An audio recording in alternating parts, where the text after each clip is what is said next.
Good afternoon everyone. Last हम कल first session जो हमारा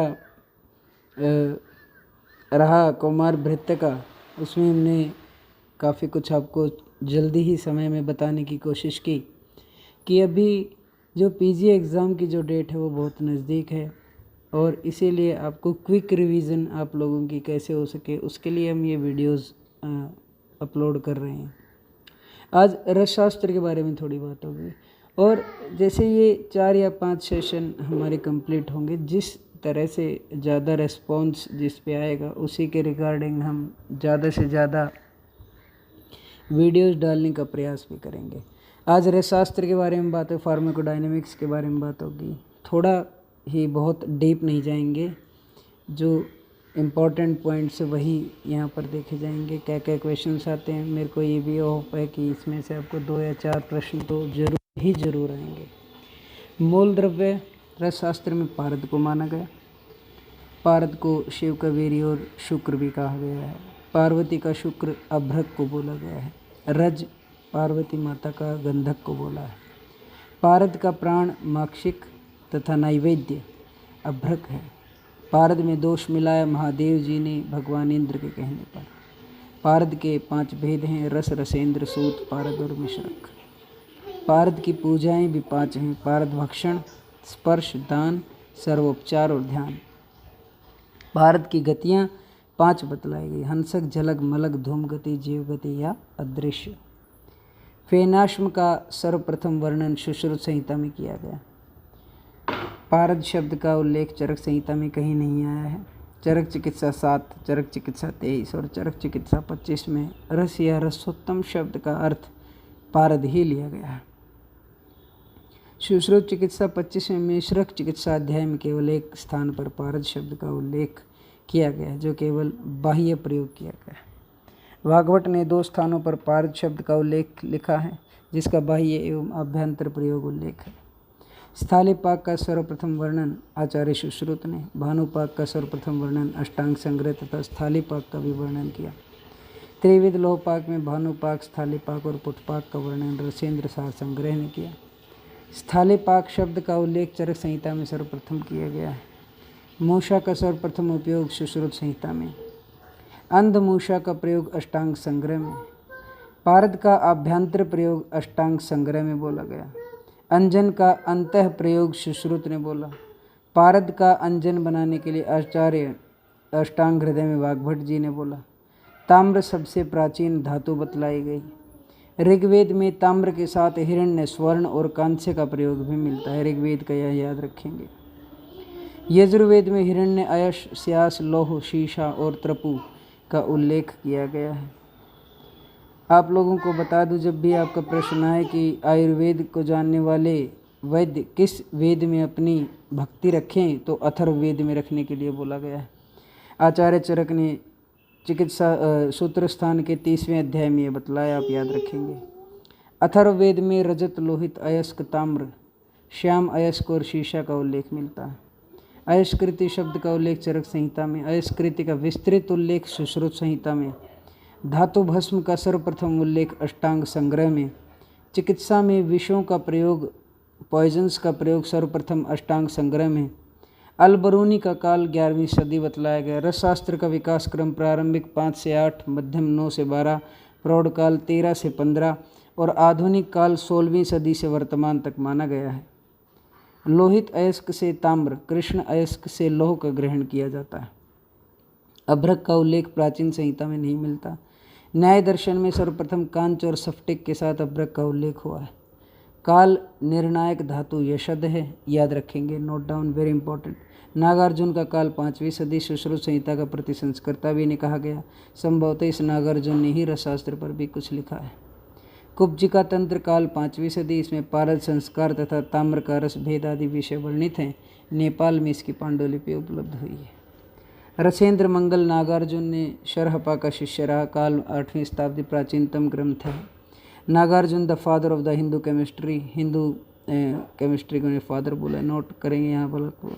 history of Hindu chemistry is sir T C. राय।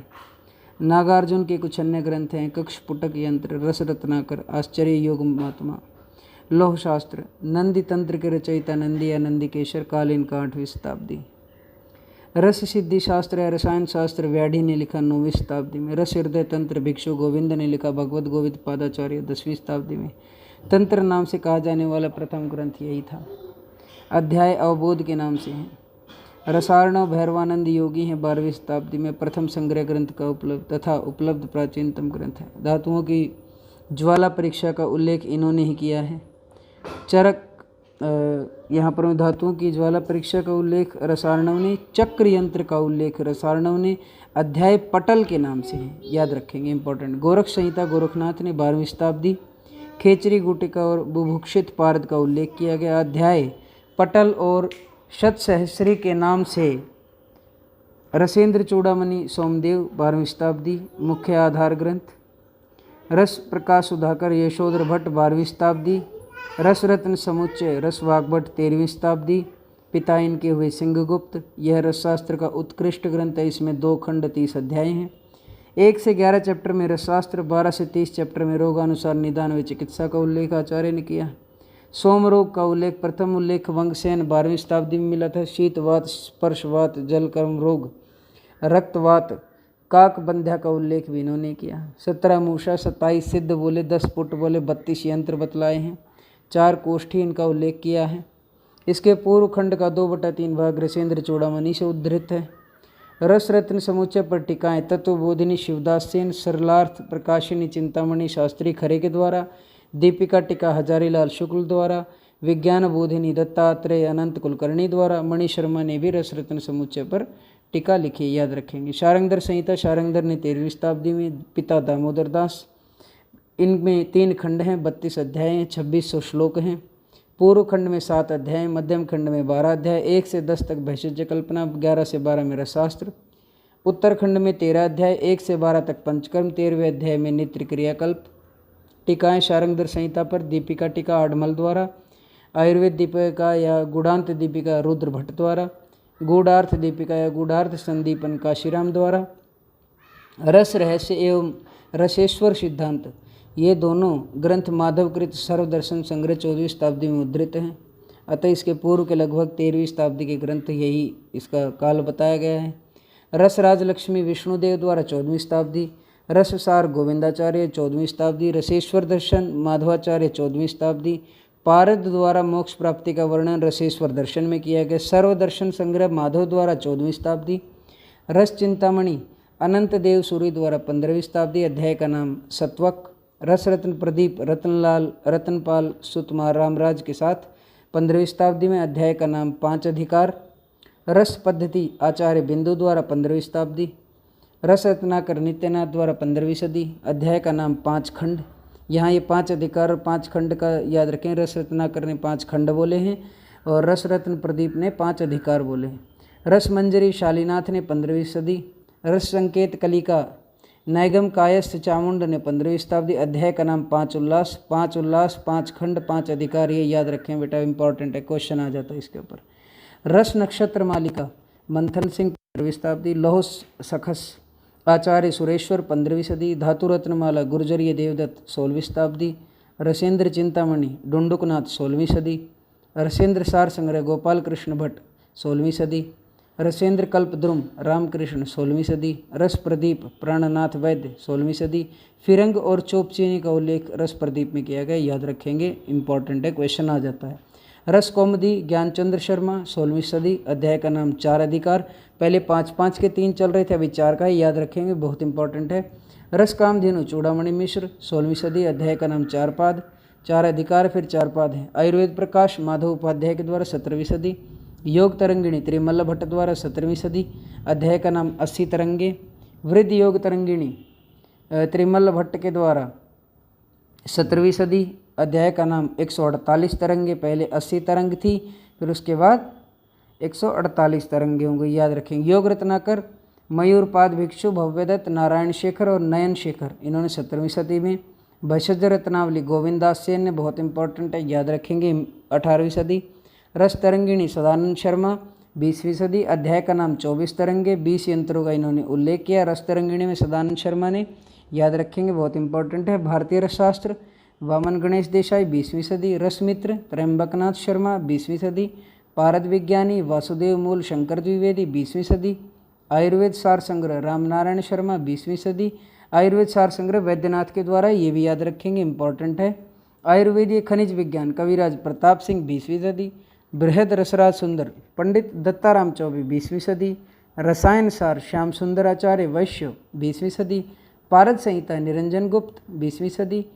रसयोग सागर पंडित हरिपरनन शर्मा 20वीं सदी। रसयोग सागर पंडित हरिपरपन्न शर्मा, याद रखेंगे। रस जल निधि भूदेव मुखर्जी 20वीं सदी। अध्याय का नाम 5 खंड, आपने पहले 5 के 3 नाम और भी सुने तो वो भी याद रखेंगे। सिद्ध भैषज मणिमाला कृष्ण राम भट्ट 20वीं सदी। अध्याय का नाम गुच्छ, बहुत इंपॉर्टेंट है, अलग है बिल्कुल। भस्म विज्ञान हरिशरणानंद 20वीं सदी। अध्याय का नाम 2 खंड, पहले 3 खंड और 5 खंड भी आ चुके, वो भी याद रखेंगे। रसामृत सिद्ध योग संग्रह और द्रव्य गुण विज्ञानम यादव जी त्रिकम जी आचार्य द्वारा 20वीं सदी, ये हम सब पढ़ते भी हैं, बहुत कॉमन है। अभिनव रसशास्त्र सोमदेव शर्मा सारस्वत 20वीं सदी। रसोद्गार ग्रंथ महाराज जीवाराम कालिदास शास्त्री 20वीं सदी। इनकी पारद नामक मासिक पत्रिका भी निकलती है। रसोद्वार ग्रंथ जो है इसकी पारद नामक पत्रिका भी निकलती है। रस दर्पण भंजन दास स्वामी। वैदिक रसराज महोदधि भाषा भगत भगवान दास 20वीं सदी। औषधि संग्रह वामन गणेश देसाई 20वीं सदी। रसायन सुधानिधि सारसराम 20वीं सदी। रसेंद्र संप्रदाय पंडित हजारीलाल शुक्ल 20वीं सदी।